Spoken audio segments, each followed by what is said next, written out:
कहते थे कि हैरत है तालीम और तरक्की में है पीछे जिस कौम का आगाज ही इकरा से हुआ हो।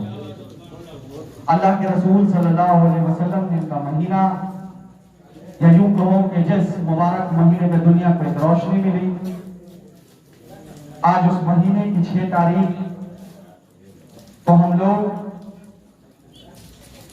रहमतुल आलमीन का महीना मना रहे हैं, ना कि रहमतुल मुस्लिमीन। तो ये बात तो स्पष्ट है कि मेरा रसूल सिर्फ मुसलमानों का रसूल नहीं था।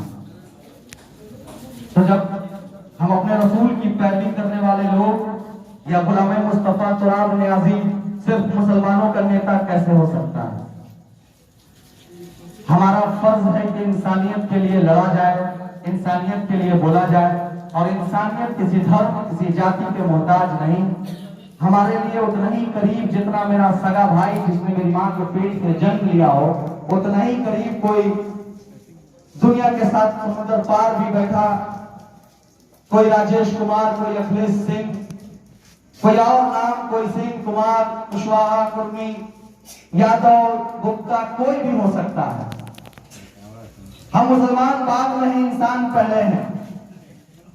इस मुल्क में सियासी मजबूरी ने हम लोगों को जात और धर्म वाला पहले और इंसानियत के दिल वाला बाद में बनाया है।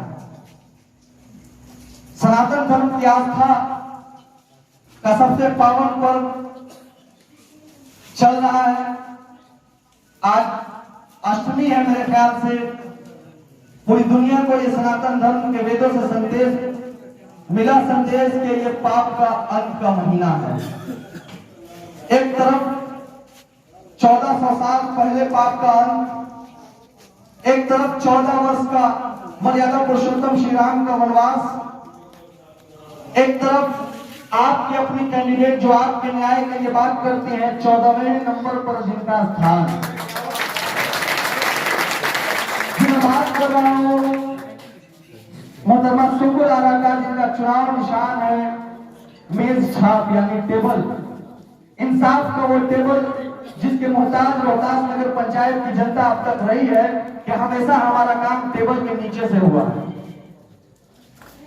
माफ कीजिएगा साहब, टेबल के नीचे वाला पार्ट आप भूल जाइए। हम टेबल के ऊपर बात करने वाले लोग लकड़ी की चौकी पे चढ़ के ये पहले ही मान चुके हैं कि लकड़ी की अस्थि पे हमें कब्रिस्तान या शमशान जाना है। आप अपने जुल्म का पैमाना बंद कर दीजिए, और कब्रिस्तान आखिर जाए कैसे? कोस्टिरा में तो शमशान घाट जाने का रास्ता भी नहीं है। अल्लाह ना करे अभी किसी का, हमारे किसी हिंदू भाई का इंतकाल हो जाए तो अभी सोन तक पहुंच भी नहीं आएंगे, सिर्फ 15 मिनट की बारिश में। यहां से लेकर सोन तक किसानों का खेत, और खुद खेत पर अपना ट्रैक्टर लेकर आप नहीं जा सकते हैं। इस बात के लिए कम से कम दिल्ली में बैठ के नरेंद्र मोदी जिम्मेदार नहीं है। इस बात के लिए पटना में बैठ के नीतीश कुमार जी जिम्मेदार नहीं है। बल्कि मैं तो ये कहता हूं कि यहाँ के नेताओं की भी जिम्मेदारी नहीं रही है। उनको मजबूर किया है हम जैसे लोगों ने चुनाव के वक्त में कि हम आपको जात का नेता चुन रहे हैं, जमात का नहीं। मजबूर किया है हमारे नेताओं को पैसा पर बिकने के लिए, मजबूर किया है हमारे नेताओं को छलावा पे जाने के लिए। आखिर क्यों नहीं कोई नेता समाज सेवा की तरफ भागता है?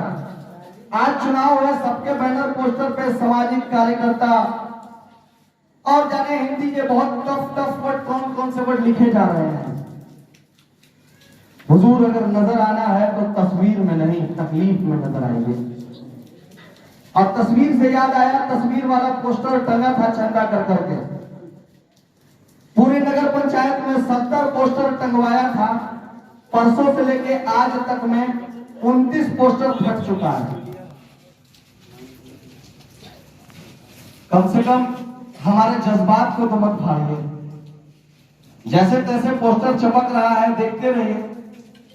नहीं देख पा रहे हैं तो कोशिश ये कीजिए कि उस तरफ नजर ना जाए। सामने से आईना हटाने से कम शक्ल साफ नहीं हो जाएगी। शक्ल साफ करने के लिए मुंह को धुलना होगा। धुलिए आप अपने कैरेक्टर को, धुलिए। जिस वक्त आप थाना अध्यक्ष से जाके कह रहे होते हैं कि दोनों का कंप्रोमाइज करा दीजिए, जो पैसा होगा हम दे देंगे, जबकि दोनों की लड़ाई में सक्रिय भूमिका तुराब न्याजी जैसे किसी बिचौलिया की रहती है। पहले आपको लड़वाएगा और वहां जाके कहेगा साहब मैनेज कर लीजिए। लड़वाएगा आपको हिंदू मुसलमान के नाम पर, लड़वाएगा आपको कुर्मी कुशवाहा, मुसलमान कुर्मी, यादव, बनिया, सिख या पठान के नाम पर। शेख के घर में बैठ के शेख की पैरवी करेगा, पठान के घर में बैठ के पठान की पैरवी करेगा, थाना में जाके थानादार का पैरवीकार हो जाएगा।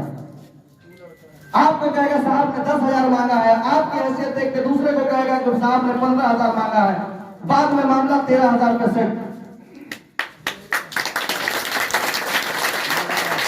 मैं ये पूछता हूं कि जिससे लड़ाई हुई, मेरा ये लॉ एंड ऑर्डर का डायरेक्ट मामला है, किसी बिचौलिए का क्या काम? पासपोर्ट इंक्वायरी के नाम पे किस बात का पैसा देंगे? माफ कीजिएगा, 99.9% वही बच्चे पासपोर्ट बनवाते हैं जिनके घर में खाने को नहीं है, विदेश जाके लाने का सपना देखते हैं। आप डेटा निकलवाइए, अगर पूरे बिहार में सिवान के बाद अगर सबसे ज्यादा किसी थाने में पासपोर्ट की इंक्वायरी आती है तो वो रोहतास थाना है। ये खुशकिस्मती नहीं, हमारी बदकिस्मती है कि हमारे बच्चे मजबूर हैं सात समंदर पार जाकर कमाने को।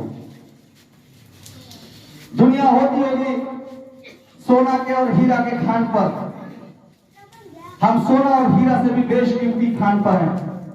हमारे यहाँ आस्था का सबसे बड़ा केंद्र चौरासन शिव मंदिर, पूजा करने की बात हम बिल्कुल नहीं कर रहे हैं, कुछ लोग गुमराह करने आएंगे। मुस्लिम मठाधीश मुस्लिम मोहल्ले में जाके कहेंगे कि वो मंदिर की और पूजा की बात करता है।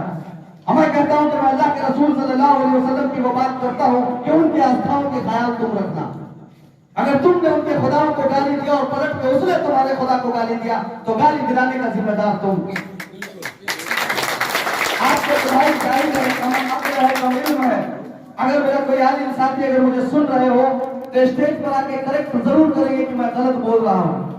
गलती मुझसे हो सकती है, मैं अपनी इस्लाह चाहता हूं, मैं आपका बच्चा हूं, आपका बेटा हूं, आपके बीच सीख रहा हूं। क्योंकि जो गांव घर अपने आंगन में सीखता है वो खूब दहाड़ता है। एक रिश्ते से कुशडीरा मेरा ननिहाल भी लगता है। खालू मेरे यहाँ चौकी पर बैठे हैं और ये बड़ी मशहूर दुनिया की कहावत है कि नाना का घर मतलब ननिहाल और नाना के घर में नवासा खूब बोलता है। एक बार बोला था करबला में एक नवासे में पूरी दुनिया को इंसाफ मिल गया था। आज फिर एक नवासा कुशडीरा में बोल रहा है, अरे बताएगा कि हम नहीं करेंगे। हम लोग इंसानियत के लिए लड़ने वाले लोग आखिरी सांस तक लड़ेंगे और तब तक लड़ेंगे जब तक लड़ने वाले पीछा न छोड़ दे। 1857 की लड़ाई को 1947 तक हमने लड़कर गोरों को भगाया था। अब जरूरत है कि इस मुल्क को चोरों से बचाया जाए। कम से कम मुल्क की हिफाजत नहीं कर सकते तो अपने घर आंगन रोहतास नगर पंचायत की हिफाजत की जाए और यहाँ के हिंदू मुस्लिम एकता के साथ इन चोरों को भगाया जाए जो अधिकारी और हमारे बीच में बैठा है। और ये गुलाम अधिकारी और भीमराव अम्बेडकर ने कहा था हम भारत के लोग, बहुत लोगों को इस मुल्क में बाबा भीमराव अम्बेडकर से प्रॉब्लम, उनकी स्लोगन से प्रॉब्लम है कि हम भारत के लोग।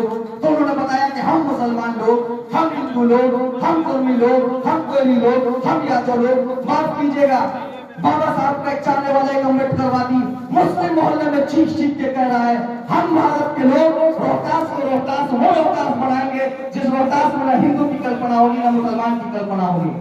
बात होगी तो पहले शिक्षा की बात होगी, बात होगी तो पहले स्वास्थ्य की बात होगी, बात होगी तो अपने रोजगार और अधिकार की बात होगी। क्यों